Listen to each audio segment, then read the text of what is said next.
அனைவருக்கும் வணக்கம். இன்றைய ஆரோக்கிய தலைப்பில் நம்ம என்ன பார்க்க போகிறோம் அப்படின்னா, நம்முடைய செயல்பாடுகளுக்கு ரொம்ப உறுதுணையாக இருக்கக்கூடியது அப்படின்னா எலும்புகள் தான். அந்த எலும்புகள் வலுவாக இருக்கிறதுக்கு நம்ம சாப்பிடக்கூடிய சத்தான உணவுப் பொருட்களை பற்றி தான் இந்த பதிவில் நம்ம தெரிஞ்சுக்க போகிறோம். எலும்புகள் பலம் பெறணும் அப்படின்னா அதுக்கு தேவையான அளவுக்கு கால்சியம் சத்து இருக்கணும், விட்டமின் டி இருக்கணும், புரத சத்துக்கள் நிறைந்திருக்கணும். இது மாதிரியான உணவுகளை நம்ம எடுத்துக்கும் பொழுது தான் நமக்கு எலும்புகள் நல்ல வலுப்பெற ஆரம்பிக்கும். இது மாதிரியான சத்துக்கள் என்னென்ன பொருட்களில் இருக்குது, என்ன மாதிரியான பலன்கள் நமக்கு கிடைக்க போகுது அப்படின்றத பற்றி தான் இந்த பதிவில் தெளிவாக பார்க்க போகிறோம்.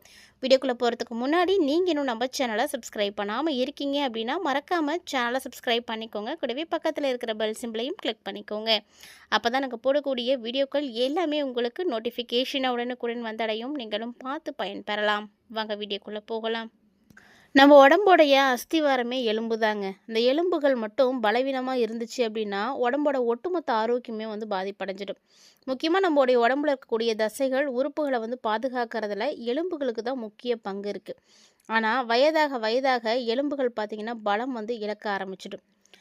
முன்னாடியெல்லாம் பார்த்திங்கன்னா வயசானவங்க மட்டும்தான் எலும்புகள் பலவீனமாக இருக்கும் அப்படின்னு நினச்சிக்கிட்டு இருந்திருப்பாங்க. ஆனால் இப்போது 30 வயசை கடந்துட்டாலே எல்லாருக்குமே எலும்பு தேய்மானம் வந்துடுது. இதால் பலரும் மூட்டு வலி, முதுகு வலி, கை கால் வலி, இடுப்பு வலி அப்படின்னு புலம்ப ஆரம்பிச்சிடுறாங்க.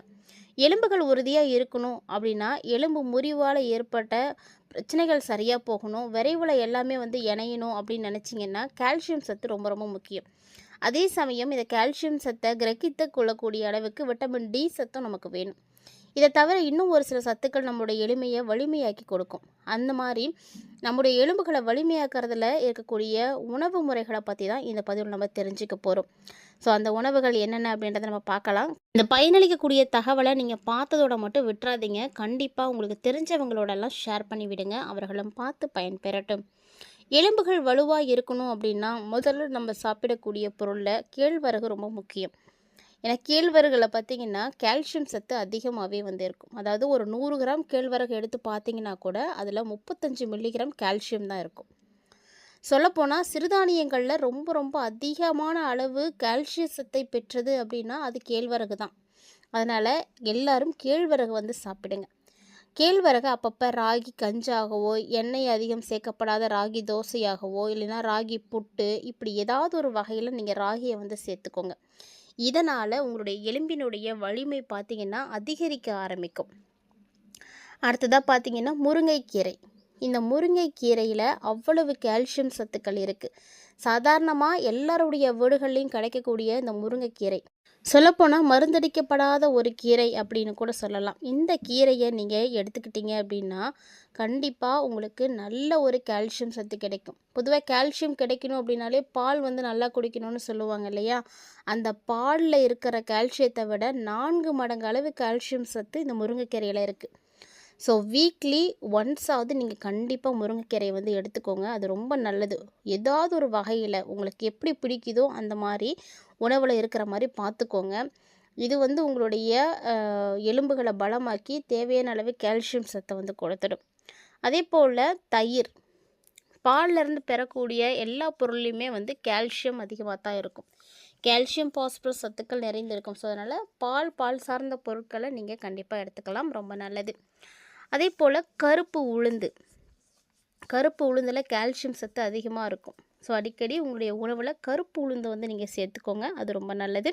அதே போல் கொள்ளுலேயும் கால்சியம் சத்து அதிகமாக இருக்குது. அதனால் அடிக்கடி நீங்கள் கொள்ளு ரசம் வச்சு குடிச்சிங்க அப்படின்னா எலும்புகள் எல்லாம் வலுவாக ஆரம்பிக்கும். அதே போல் அத்திப்பழத்தையும் கால்சியம் அதிகமாக இருக்கும். 100 மில்லிகிராம் அத்திப்பழம் எடுத்தீங்க அப்படின்னா 26 மில்லிகிராம் அதில் கால்சியம் தான் இருக்குது. ஸோ தினம் ஒரு அத்திப்பழம் அப்படின்னு நீங்கள் எடுத்துக்கிறது உங்களுடைய உடலுக்கு ரொம்ப நல்லது. எலும்பை ஆரோக்கியமாக்கி கொடுக்கும், வலுவாக்கி கொடுக்கும். ஸோ கண்டிப்பாக நீங்களும் அத்திப்பழத்தை பயன்படுத்துங்க. அதே போல் பீன்ஸ், ஒரு கப்பு பீன்ஸில் 200லேருந்து 300 மில்லிகிராம் பாஸ்பரஸ் இருக்கும். அதாவது இதுவும் நமக்கு தேவையான ஒரு சத்து தான். அதனால் கண்டிப்பாக பீன்ஸ் நீங்கள் எடுத்துக்கோங்க. பேரிச்சம்பழம் சாப்பிட்றதும் கால்சியம் சத்தை அதிகமாக்கி கொடுக்கும். ஏன்னா ஒரு 100 கிராம் பேரிச்சம்பழம் எடுத்திங்கன்னா 39 மில்லிகிராம் பார்த்திங்கன்னா அதில் கால்சியம் தான் இருக்கும். ஸோ இதில் இருக்கக்கூடிய மெக்னீஷியம் சத்து எலும்புகளை ரொம்ப ஆரோக்கியமாக வச்சுருக்கும். அதனால் தினமும் 2 ஒரு பேரிச்சம்பழம் அப்படின்ற மாதிரி எடுத்துக்கோங்க. அதுவே போதும். இதனால் எலும்புகள் மட்டும் கிடையாது, உங்களுடைய உடம்புல இருக்கக்கூடிய ஒட்டுமொத்த ஆரோக்கியமும் அதிகரிக்க ஆரம்பிக்கும். ஸோ இது போல் நிறைய ஆரோக்கியமான இயற்கை சார்ந்த உணவுகளை நீங்கள் எடுத்துக்கும் பொழுது தான் எலும்புகள் வந்து வலுப்பெற ஆரம்பிக்கும். அடுத்ததான் மீனில் பார்த்தீங்கன்னா கால்சியம் அதிகமாக இருக்குது, ஒமேகா 3 கொழுப்பும் அதிகமாக இருக்குது. இதனால் பார்த்தீங்கன்னா நீங்கள் நெத்திலி, வஞ்சரம், கட்லா உள்ளிட்ட மீன்களை வந்து சாப்பிட்றதுனால எலும்புகளுடைய அடர்த்தியை வந்து அதிகமாக்க முடியும். அதே போல் ஆட்டுக்கால் சூப்பு குடிக்கலாம். ஆட்டுக்கால் சூப்பு வந்து நீங்கள் குடிக்கும் பொழுது எலும்பு மஜ்ஜையில் இருக்கக்கூடிய அந்த கால்சியம், பாஸ்பரஸ், மெக்னீசியம், இரும்புச்சத்து, தாது உப்புக்கள் எல்லாத்தையுமே வந்து சரி பண்ணி கொடுக்கும். அதனால் இதை நீங்கள் சாப்பிடும் பொழுது எலும்பு முறிவு ஏற்பட்டவர்களுக்கு கூட சீக்கிரமாக எலும்பு வந்து கூடிடும் அப்படின்னு சொல்லுவாங்க. அதே போல் சோயாவிலையும் வந்து நல்ல ஒரு கால்சியம் இருக்குது. ஸோ கொள்ளுலேயும் சோயாவிலையும் பார்த்திங்கன்னா நிறைய கால்சியம் இருக்குது. எலும்பு உறுதிக்கு கொள்ளு ரொம்ப ரொம்ப முக்கியம். 70 வயசுக்கு மேலே இருக்கக்கூடியவங்க, நீங்கள் சைவம் சாப்பிடக்கூடியவங்களாக இருக்கீங்க அப்படின்னா கொள்ளு ரசம் வச்சு குடிங்க. அப்போ தான் உங்களுடைய எலும்புகள்லாம் ரொம்ப வலுவாக இருக்கும். அதே போல் ப்ரொக்கோலி, முட்டைக்கோஸு, காலிஃப்ளவர், பீட்ரூட் இது மாதிரியான காய்கறிகளை வந்து தினசரி நீங்கள் வந்து சேர்த்துக்கோங்க. இதனால் எலும்புகள் வந்து வலுப்பெற ஆரம்பிக்கும். அதே போல் விட்டமின் சி நிறைந்த பழங்களை வந்து அதிகமாக நீங்கள் எடுத்துக்கோங்க. அதுவும் உங்களுக்கு ரொம்பவே நல்லது. உதாரணத்துக்கு பார்த்தீங்கன்னா ஆரஞ்சு, கொய்யா, ஸ்ட்ராபெரி, வாழைப்பழம், ஆப்பிள் இது போன்ற பழங்களை நீங்கள் எடுத்துக்கிறது எலும்புகளை உங்களுக்கு ரொம்ப ரொம்ப பாதுகாப்பாக வச்சுருக்கிறதுக்கு உதவியாக இருக்கும். எல்லாத்தையும் விட முன்னாடியே பார்த்துட்டோம் அத்திப்பழத்தில் நிறைய கால்சியம் இருக்குது. இது தவிர காய்கறிகள் அப்படின்னு எடுத்து பார்த்தீங்கன்னா கேரட்டு, வெண்டைக்காய், வெங்காயம், சக்கரவள்ளி கிழங்கு இது எல்லாத்துலேயுமே வந்து கால்சியம் அதிகமாகவே இருக்குது. ஸோ இதில் ஏதாவது ஒன்றையாவது தினசரி வந்து சாப்பிட்ற மாதிரி எடுத்துக்கோங்க. உங்களுடைய உணவில் கட்டாயமாக இந்த பொருள் இருக்கணும் அப்படின்ற மாதிரி நீங்கள் ஒரு லிஸ்ட் போடுங்க. அதுக்கேற்ற மாதிரி சாப்பிட்டுட்டு வாங்க. மேலும் கீரைகள் அப்படின்னு எடுத்துக்கிட்டிங்கன்னா வெந்தயக்கீரை, வெந்தயத்தாள், முருங்கை, கொத்தமல்லி, முள்ளங்கிக்கீரை, பாலக்கீரை இது எல்லாத்துலேயுமே கால்சியம் சத்து அதிகமாக இருக்கும். ஸோ இந்த கீரைகளை அசைவத்தோடு சேர்த்து கண்டிப்பாக சாப்பிடக்கூடாது. அதே போல் இரவுலையும் சாப்பிடாதீங்க. செரிமானத்துக்கு வந்து பிரச்சனையாகும். காலையில் இல்லை மத்தியான உணவில் தாராளமாக நீங்கள் கீரைகளை எடுத்துக்கலாம். இந்த கீரைகளை நீங்கள் எடுத்துக்கும் பொழுதும் உங்களுக்கு கால்சியம் சத்து தேவையான அளவு கிடைக்கும். ஸோ இதனால் உங்களுக்கு எந்த பிரச்சனையும் இருக்காது. அதே போல் நட்ஸ் வகைகள் எடுத்துக்கிட்டிங்கன்னா முந்திரி, பாதாம், பிஸ்தா எல்லாத்துலேயுமே கால்சியம் இருக்குது. உடலுக்கு தேவையான மெக்னீஷியம், மேங்கனீஸு, பாஸ்பரஸ் இது மாதிரியான தாது உப்புகளும் இதில் வந்து இருக்குது. ஸோ இதை வந்து நீங்கள் உங்களுடைய உணவில் சேர்த்துக்கிறதுனால உடைந்த எலும்புகள் கூட விரைவில் வந்து குணமாயிடுங்க. அதே போல் எலும்புகளால் ஏற்படக்கூடிய நோய்களும் வந்து தடுக்கப்படும். உடல் பருமனாக இருக்கக்கூடியவங்க இதெல்லாம் வந்து அளவாக சாப்பிட்டுக்கோங்க. மற்றபடி உங்களுக்கு எந்த பிரச்சனையும் இருக்காது. அதே போல் எலும்புகளுடைய வளர்ச்சிக்கு விட்டமின் டி வந்து ரொம்ப அவசியமானது. இந்த விட்டமின் டி சத்து எதுலலாம் இருக்குது அப்படின்னா ஆரஞ்சு, சோயா, பருப்பு வகைகளில் வந்து இருக்குது. அதனால் சாப்பிடலாம். அதே போல் உளுந்தும் ரொம்ப ரொம்ப முக்கியம். கருப்பு உளுந்து சுண்டல் இதெல்லாம் வந்து சாப்பிடணும். அதே போல் முளைக்கட்டின பயிறு, சுண்டல் வகைகள் இதெல்லாம் எடுத்துக்கணும். இதுவும் வந்து ரொம்ப ரொம்ப முக்கியமானது.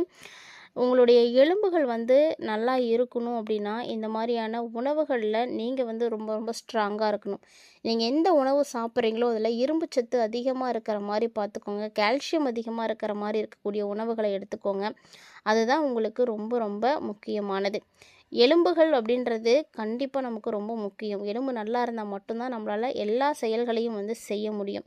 அந்த எலும்பினுடைய உறுதித்தன்மைக்கு நீங்கள் கண்டிப்பாக சாப்பிட வேண்டிய உணவுகளை பற்றி தான் நம்ம பார்த்துட்ருக்கோம். எலும்புகளுக்கு ஒரு சிறந்த சத்து கொடுக்கக்கூடியது அப்படின்னா கால்சியம். அதில் பார்த்திங்கன்னா பாலில் இருந்து மட்டும்தான் கால்சியம் கிடைக்கும் அப்படின்னு கிடையாதுங்க.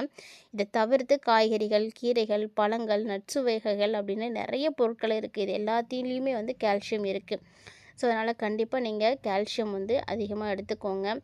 காலில் வலி வருது, தொடையில் வலி வருது அப்படின்னா கூட நீங்கள் கண்டிப்பாக வலியை வந்து போக்குறதுக்கு இருக்கக்கூடிய அற்புதமான உணவுகளை எல்லாம் என்ன அப்படின்றத தேர்ந்தெடுத்து அதை சாப்பிடுங்க.